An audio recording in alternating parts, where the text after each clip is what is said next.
Jadi arti dari Salakadomas itu adalah karena bahasa Sunda itu kumpulan Asmaul Husna sebenarnya atau Artadomas. Jadi sebenarnya itu adalah asma Allah sebenarnya gitu. Cuman pakai bahasa Sunda.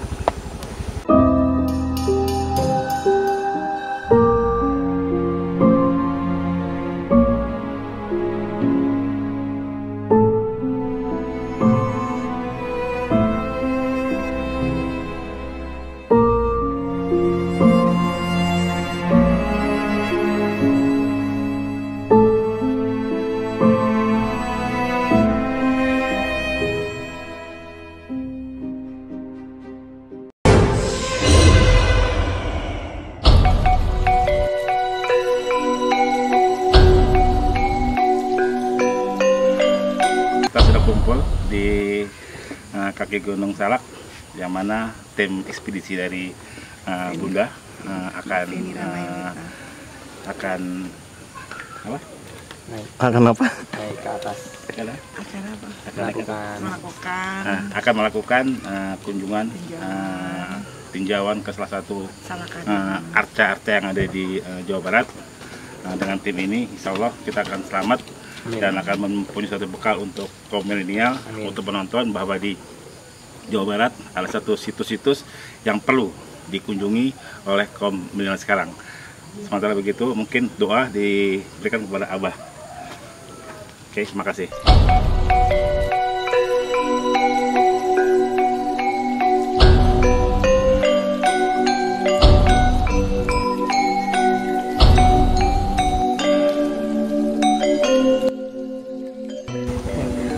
Jadi ada Salakadomas, ada Artadomas. Kalau nggak salah arca itu jumlahnya semuanya 800. Yang 400 dari emas murni, yang 400 dari emas campur intan. Iya, gitu. Dan awal. Tadi saya sama tim agak sedikit khawatir ya. Kita khawatir akan turun hujan, tapi ya ketika sampai di sini alhamdulillah dikasih penerangan, cuaca juga enak sekali.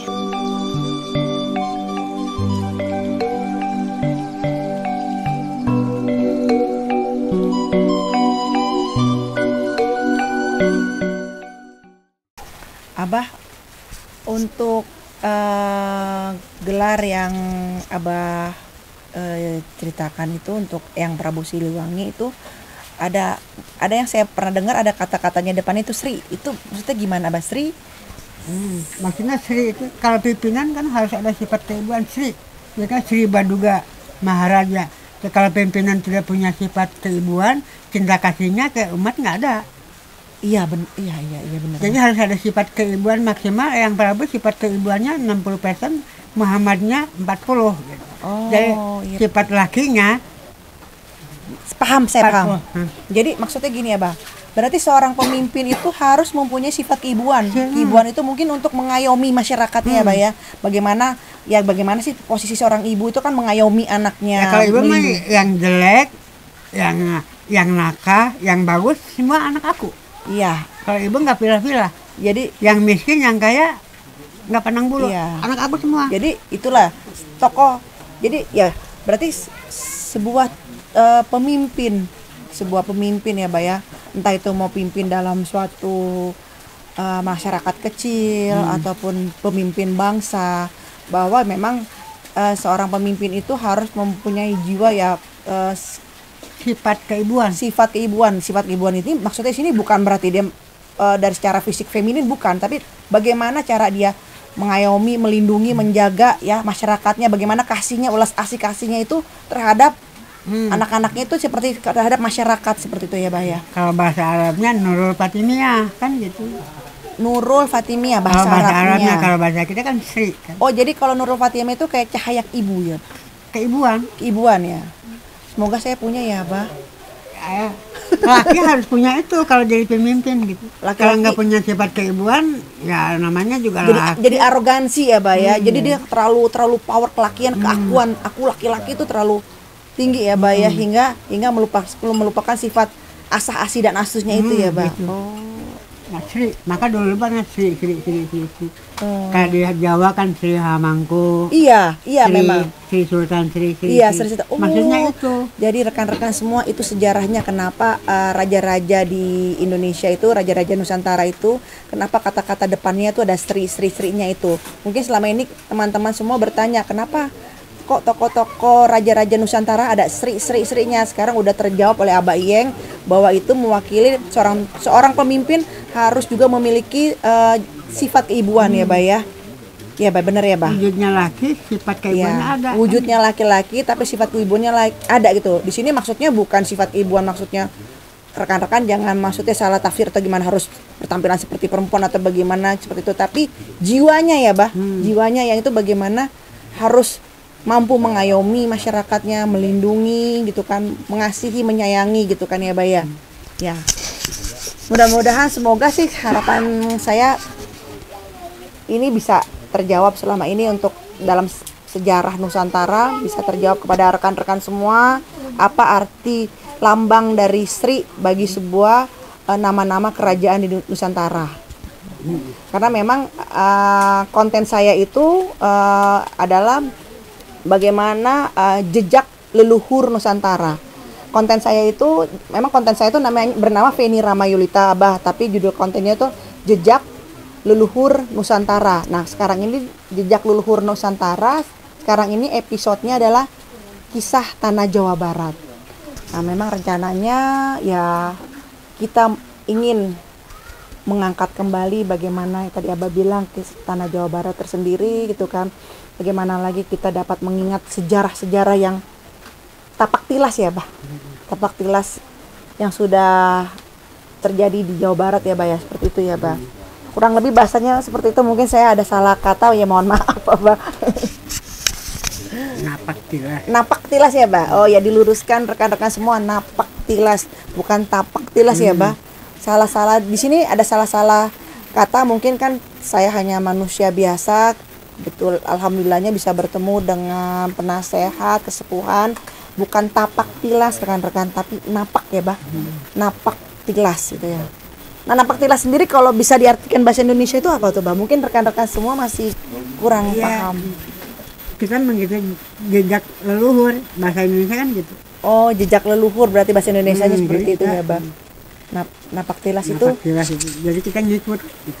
ngikut seperti itu ya, Bah. Jejaknya kita ikutin gitu. Jadi napak itu kan jalan gitu. Iya. Baik, Abah, mungkin di sini Abah ada beberapa pesan untuk rekan-rekan semua. Bila mana ada yang ingin mengetahui bagaimana sejarah dari Gunung Salak beserta Arca Domas dan Salaka Domas, mungkin Abah bisa titip pesan buat para rekan-rekan yang ingin datang ke Gunung Salak. Mungkin ada harus yang Abah pesan-pesannya mungkin harus dijaga atau bagaimana, mungkin Abah bisa titip pesan untuk para rekan-rekan di rumah gitu loh, Bah, agar Salaka Domas atau Arca Domas ini tetap terjaga gitu loh, Bah, sejarahnya, bagaimana prasastinya tetap terjaga, bagaimana lestarinya gitu loh, tetap terjaga. Apa yang harus kita sebagai penerus bangsa itu, terutama yang anak-anak yang masih muda ini untuk meneruskan terus tetap lestari. Mungkin Abah bisa berbagi pesan-pesan kepada kita. Mungkin salah satunya budayanya itu kan harus dijaga. Ya. Jadi kalau ke tempat ini kita harus pakai ikat atau benok, atau kayak bagusnya kalau mau ritual ya pakai apa nih, baju-baju hitam atau Beskap ya, Bah, ya, baju itu ya. Gitu doang. Lebih penghormatannya mungkin jangan Dan merusak ya, Bah. Menjaga budaya itu kan. Menjaga budaya tersebut itu sendiri, jangan merusak juga Salaka di Salaka Domas ini, Arca Domas ini Ya, jangan. karena kalau leluhur kita kan beriman kepada budaya. Iya. Betul, Bah. Gitu. Kalau Yahudi beriman kepada teknologi, kalau Cina beriman kepada duit. Kita beriman ke budaya kan. Kita pada balik ke budaya semua kan gitu. Iya, Kepengen iya. gitu. Iya. Iya. Ya insya Allah semua engkau pada balik ke budaya. Amin, insya Allah ya, Bah ya. Karena memang ya dengan budaya lah Indonesia semestinya harus bersatu ya, Bah. karena berbagai macam budaya yang ada dimiliki oleh Nusantara kita. Harapan kita perbedaan itu berbeda-beda tetapi tetap satu jua, seperti Menatap perbedaan itu dengan keindahan, penghormatan dan tulus kepada sesama, sepi konflik hening kebencian sebagai gambaran nyata akhlakul karimah. Bilang Allah, aku suka itu, kan gitu. Allah menyukai itu ya, Bah. Iya, menatap perbedaan itu harus dengan keindahan.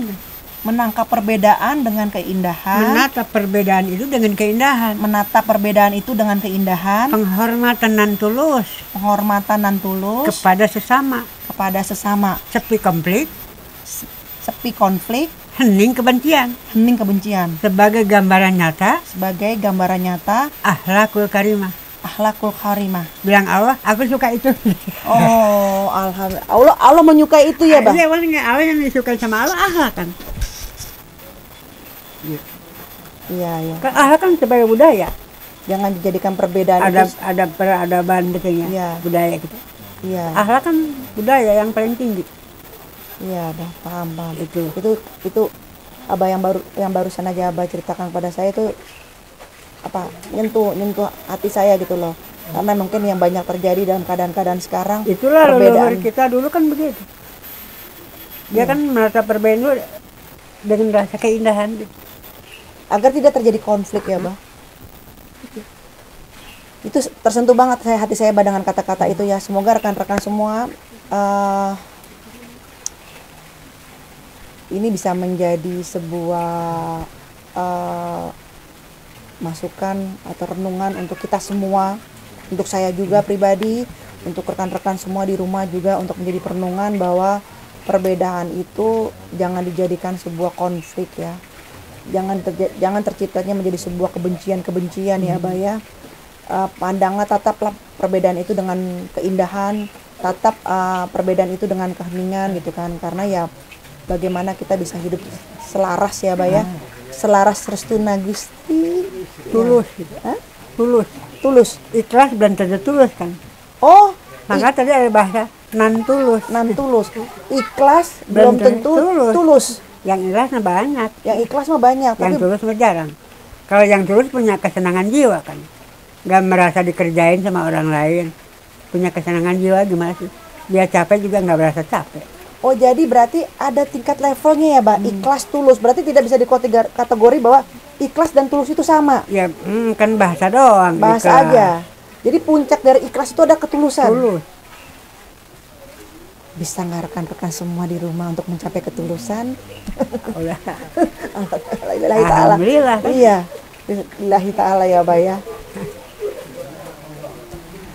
Alhamdulillah wa syukurillah untuk pembicaraan hari ini. Mungkin sedikitnya banyak pembelajaran yang bisa kita semua, saya pribadi dan rekan-rekan semua untuk bisa menjadi tambahan untuk pembelajaran, untuk referensi, untuk pertemuan saya dengan Abah Iyeng hari ini, di mana kita sekarang sedang berada di kaki Gunung Salak ya, Abah ya.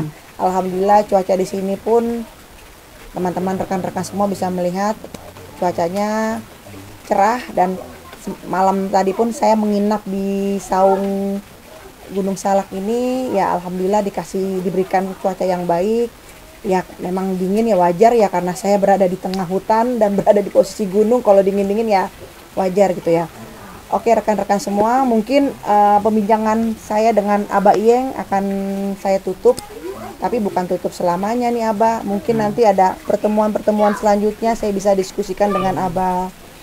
Bagaimana saya menggali lagi bagaimana kisah Tanah Jawa Barat kembali. Karena Abah adalah tokoh kesepuhan. Jadi ya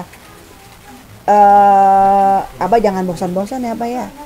Berbagi kisah, memberikan pelajaran juga ke saya. Memberikan bagaimana mengajari saya. Begitupun dengan mungkin rekan-rekan di rumah yang ingin mengetahui lebih jauh tentang Tanah Jawa Barat, bagaimana mereka ingin mengetahui bagaimana silsilah dari Pajajaran seperti itu, seperti gimana Abah. Oke teman-teman, sebelum saya tutup pembicaraan ini, untuk kalian yang ingin tetap selalu mengikuti kisah-kisah perjalanan saya dengan tim dalam konten saya Jejak Leluhur Nusantara dengan vlog Feni Ramayulita dengan episode Kisah Tanah Jawa Barat.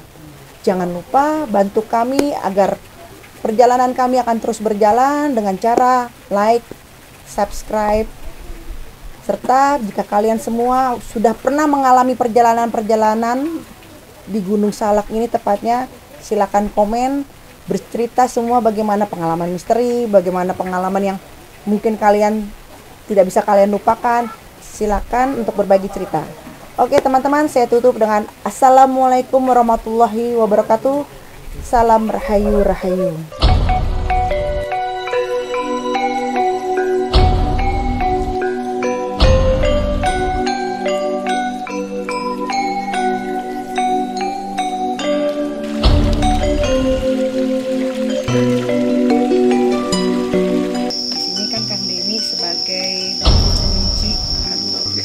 Juru pelihara ya Kang Denny ya. Mungkin Kang Denny bisa berbagi dengan rekan-rekan semua yang berada di rumah, memperkenalkan diri.